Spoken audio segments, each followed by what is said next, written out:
Hi, everyone. Good morning, good afternoon, good evening, wherever you are. We're back again with our series, What is DevRel and what does this role entails? This is something which is very fancy. This is something which people still don't know much about.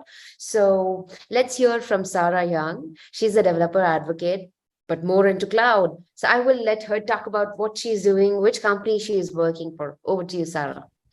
Okay, yeah. Thanks. Thanks, Vandana, for having me. So my name's Sarah Young. As you may see, my dogs go in and out in the background here. They are not part of my team officially. My name's Sarah Young. I'm a cloud security advocate for Microsoft. So my job and my team's job is to do advocacy, but quite specifically advocacy in the cloud security space. So it's a really exciting bit to be in. And unlike other bits of DevRel and advocacy, I think security advocacy is really interesting because it touches everything. It's not like Python advocacy or it's not like Java advocacy, which is quite specific. I mean, you could argue security covers everything. So it's a really interesting field to be in. Yeah, absolutely. And how exactly did you get started with the DevRel role? Well, probably like quite a lot of other people, I was approached about possibly joining a DevRel team, and that's because I've been working in security for about 10 years now. But more importantly than that, I've also been in the security community for quite a long time, just the wider industry. So I've been to a lot of user groups, a lot of meetups, a lot of conferences. I've done talks, I've done workshops, I've also just volunteered, and I think to be good at DevRel advocacy, whatever you want to call it, you need to know your community. And so if you haven't spent time in your community before you get into, it's probably just that's what you have to do before you get into the role as sort of a prerequisite. I think it's a pretty important bit of what we do, of course. Yeah, I agree. This is something which is very interesting. So, while we talk about you working in the industry for 10 years, and at the same time, you've been speaking very actively in the conferences in a community area. So, how does this all shapes up to be a DevRel? How it is different from technical support, technical writing, developer marketing, and what are the actual skills needed for this role? Yeah, that's a really good question. I think definitely it can sometimes be difficult to draw the line between DevRel advocacy and marketing. I know that a lot of people struggle to understand the difference, but to me, the difference is that in my role, I'm looking to reach communities that the marketing machine wouldn't often reach. And also to actually get some on the ground feedback from those communities and feed that back into Microsoft. And so we can make things better. And also if we're missing content, and so by content, I mean, it could be videos, it could be blogs, it could be documentation. And if we hear from the community, hey, I have no idea how to do a thing and Microsoft hasn't created any documents on this, or like I can't find any guidance, that's a problem, and we need to know about that. So basically I think we plug a lot of the gaps where the other parts of marketing and outreach don't get to. We try and like hear those voices that might not necessarily be heard in other ways and make sure that feedback, because it's often still very valuable feedback, gets back to the right places so we can do things better, make things better. And of course, the other side of it is that we can create content and material that our end users can use. So I don't want to use the word customer because you're not always a customer. Sometimes you are, sometimes you aren't. It depends. But people need to be able to use things that, whichever organization you're doing your advocacy DevRel for, if they're not using your things properly, then that's a problem. And so we need to help them use things effectively, and particularly in security. Security is relevant to absolutely everybody. So if we hear from different parts of different communities. I don't understand how we secure this, or you don't have any content on how I secure this. That's really useful feedback for us to go and do something about. So I'll give you an example. Something that I think a lot of security vendors aren't so good at is creating content that is designed for very small security teams. So for example, if you're just a very small mom and pop shop and you've got one or two people doing IT, you still need to do security. You still have the same risk that everybody else has, but you may not have a full-time security person. And a lot of vendor documentation will basically, it's very long, takes you a long time to read it, and you may not have that time. It also usually assumes you have several security teams specializing in different things. And, if you're one person doing this for half a day, because you've got other things to do, you don't have time to read all of that stuff. You need a bang, bang, bang. I need to go do X, Y, Z, to get up to a decent level of security. So that's an example of something that I think as an industry in security, we're not too good at the moment. And that's the kind of place where DevRel and advocacy can fill gaps to help people, because they're still a really important part of our community. And as security professionals, security is everybody's problem, and security is a team sport. So we need to help people, everybody. We need to have content and material that can be used by everybody, so they can get that decent level of security to protect themselves. Yeah, absolutely. I agree with you. And at the same time, we are trying to build a strong relationship with developers and other technical communities. So in your perspective, what's different that DevRels are doing to build that relationship? I think usually, as I was saying before, usually DevRels and advocates, they already are known in their community. They've already been in their community, and then they may move into this role. That's what I did. That's what I think quite a lot of us have done. We've already been involved in the community, so we already have that relationship, and people know us as a person. And I think the reason that is quite important is because you probably know yourself, there can sometimes be, particularly if you're working for a vendor, a little bit of skepticism about, oh, well, they're just trying to sell me a thing. Whereas if they already know you and know what you're about on a personal level, you already have that trust. And I think, especially when people want to give you some honest feedback, they will do that better when you already have that established relationship and you're known within your community. I think doing a DevRel role without that prior community connection would be quite difficult. I know it's not impossible because there are people out there who've done it, but I think from my experience of doing it without already having knowing a lot of people in different communities, it would be quite hard. But I think that's where DevRel is really important as well, because we will have, when you have those relationships, people will come to you and say, hey, can I just tell you about blah, can I just give you some feedback on this? Because you've already got that level of trust. Whereas, and people know who you are, what you're about. Whereas I think it's more challenging when, if people see you as just sort of an employee of an organization rather than a person. They may see you as sort of a faceless person who they can't be honest with, or who, number one, they can't give you honest feedback, and number two, you're not going to give them useful information that maybe you're just trying to achieve a sales target or something, which of course we're not. But I think that relationship building is very, very critical. And if, let's say, somebody wants to get into this field from a different field altogether, or somebody who's very new, especially the beginners, can they be DevRels as well? I think so. I think, well, to be honest with you, in my opinion, you can never get into community too early. I think, as you know, there are many different student programs out there. So if you're studying or you're early in career, there are lots of ambassador type programs done by lots of different companies where you can get yourself involved in community. Most communities welcome students and people early in career. We would like you to come and join us. And usually for most of like the conferences, as you know, the community conferences, you normally get cheap or free tickets so you can attend. So I don't think it's ever too early to start building your presence in community. I wish I had done that when I was earlier in career. I came to it later on in career.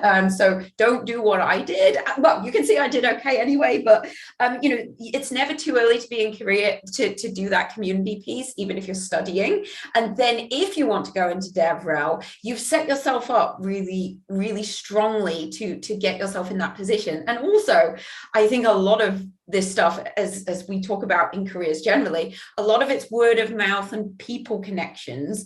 So, you know, you're more likely to hear about a DevRel role or maybe get asked. I know we have, in Microsoft, we have academic student people who focus on that side of things. And certainly I would say if I were interviewing someone for a role like that, I'd be looking for what community involvement you had. Of course, I'm not expecting you to have had as much as someone who's 10 years into their career, but you know, there are opportunities that are very accessible and don't cost a lot of money for you to be able to do. So I would say, yeah, definitely possible, and go and do what you can. The thing that I always advise people when I'm giving early in career advice, don't go and spend a lot of money. You don't need to. Wait until you have a job and your employer pays for things for you. Until then, go and do as many free or very cheap things as you can that will help build your standing, your connections, and your experience, because it's certainly very, very possible in this day and age with the internet to be able to get involved without spending a lot of money.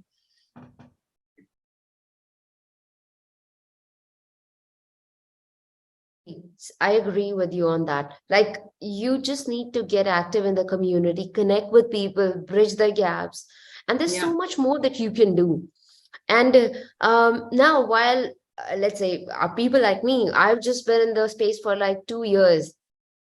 I've been doing the speaking activity and being a community lead for a very long time. Like I've been involved with OWASP, NULL, and whatnot, but I didn't realize that there's a role wherein uh, the things that I'm doing outside of my job would be the job which I would love. Like I can spend like days and months on it. So do you think there are some challenges, there's burnout, there are these kind of scenarios where you don't want to do the conference speaking, you don't want to wake up and do a talk. Does it happen to you as well? Yeah, definitely. I think so. That's an interesting one, actually, because I actually, if I speak very frankly, I was offered an advocacy role about a year before and I turned it down before I then decided to take it. And the reason for that, and I'm very open about this, was because although I'd done a lot of community things, I wasn't sure if I wanted to make it my full-time job, because it was kind of the fun thing I did on the side. And I was like, do I want to make this like 100% my job? Because as you well know, making talks and being involved in community takes a lot out of you. It is very intense. And I used to, you know, dip in and out of it on the side of my job as my time allowed and as I felt like I could. Whereas I was concerned that maybe if I took it on as a full-time role, it would be too much and I would take the enjoyment out of it. And that was something that I really wasn't sure about. Now, the second time round, when I applied for the role and I took it, I'd come to the conclusion that yes, I would like to do it as a full-time role. But I think that is different people will have different opinions on that, because I think the thing with community, again, as you know, is it's very intense. It takes a lot out of you. There's a lot of people interaction. You give a lot. You get a lot back, but there's a lot of giving of yourself.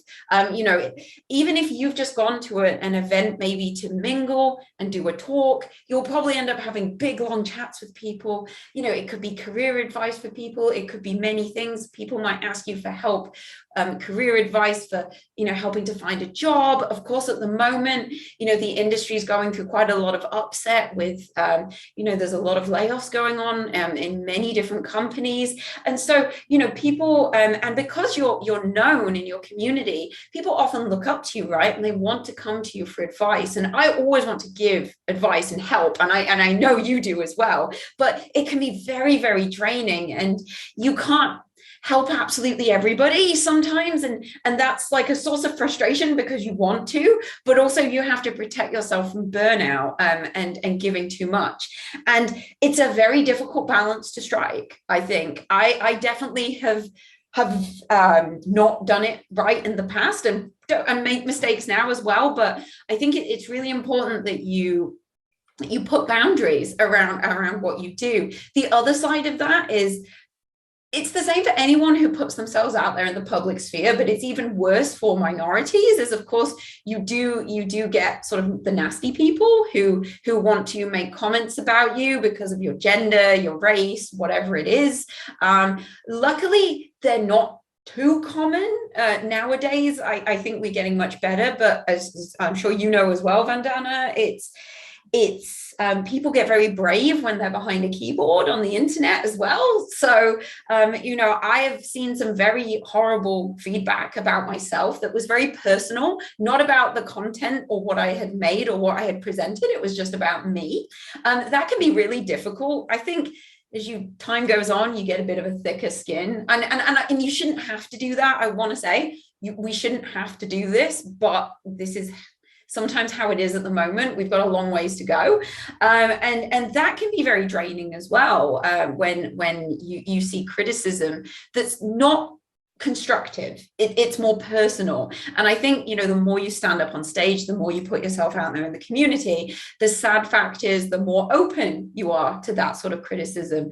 And that can be really draining as well. I remember a number of years ago, I did an event and I got, which I still believe to this day is probably the nastiest, most personal feedback about presentation I had ever got.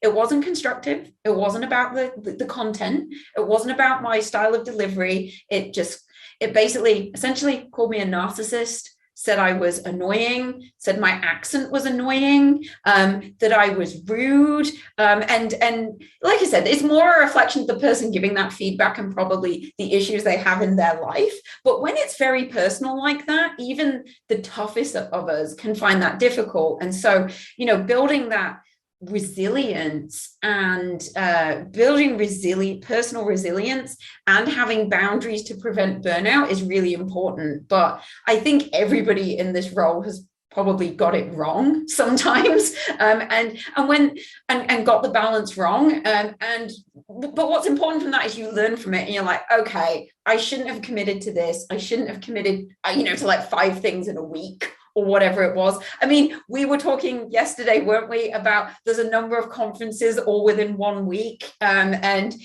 coming up in a few months. And I would love to present at every single one of those conferences, or put in a submission. It's not possible because I couldn't do it. But even last night, I can tell you, I was looking at one of them because one's at the beginning of the week and one's right at the end. They're in different countries. And I was like, maybe I could do it. But then I said, no, Sarah, that's silly. Like, you will break yourself with that silly sort of commitment. And I really want to do them all because they're conferences I like and I want to support them. But it's not sensible for me to rush back from one country to go to get back to another to do presentations, because my presentation won't be as good. I can't give as much of myself, and it's not good for me. So sometimes, and it's not my fault that these conferences are all very close together. So it's just one of those ones where you say, no, I'm going to go for this one, and next year I'll do that one maybe. It can be difficult though, because I think as well, the personality of a DevRel advocate, you're like, yeah, I'll do that. And then you try and find a way to make it work rather than take a step back and be like, is that sensible?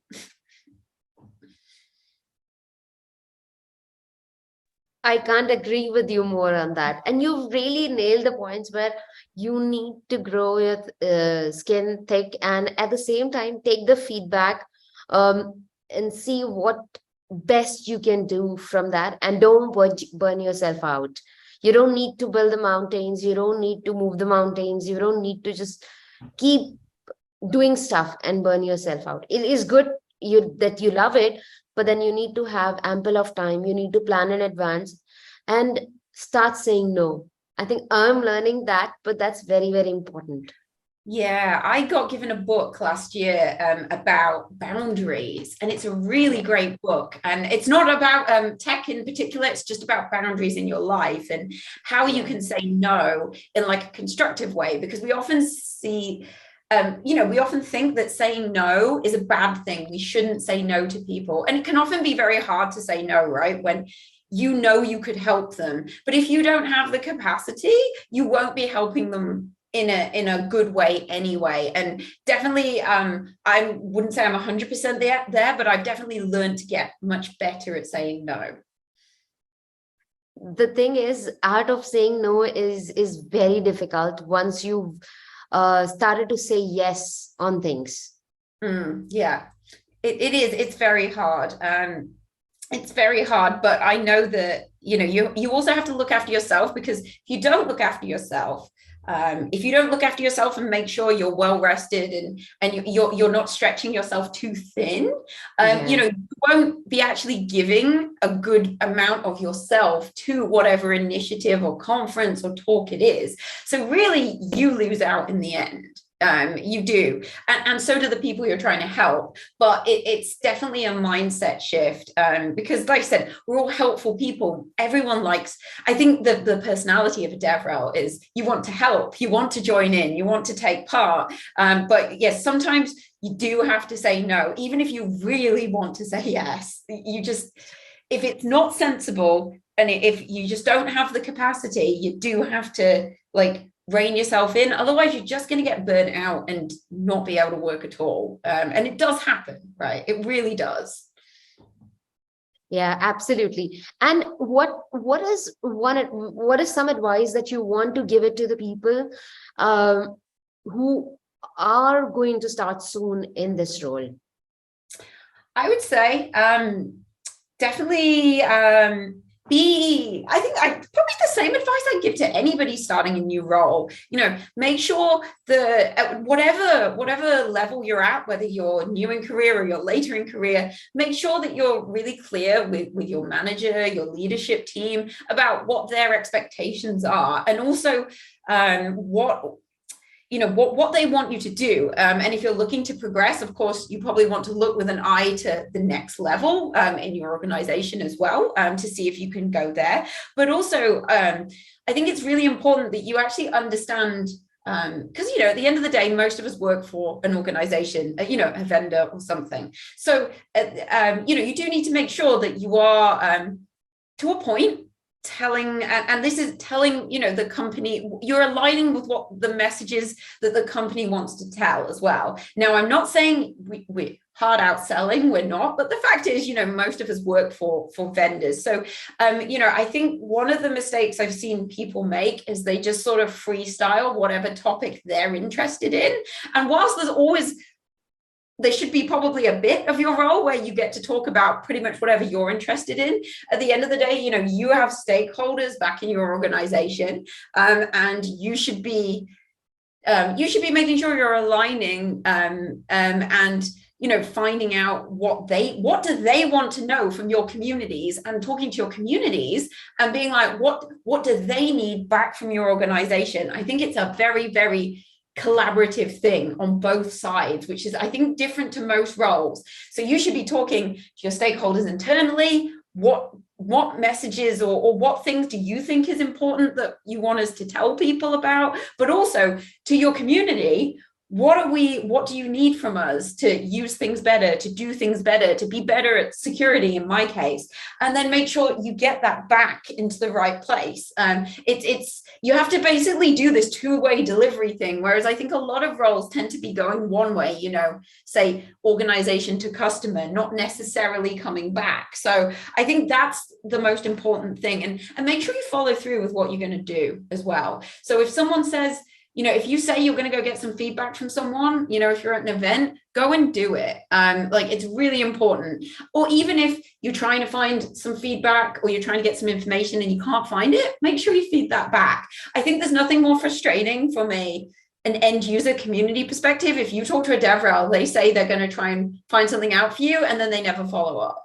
That's so don't forget. And even if it's just one person, which it probably is at an event, like, still go do it. Make sure you have that dialogue, because I think that's where DevRel and advocacy can really make a difference, where we actually can. People know that if they ask you a question, you'll go and at least try and find them an answer as best you can. And I think having that reputation and being known for the reliability on that sense is really important.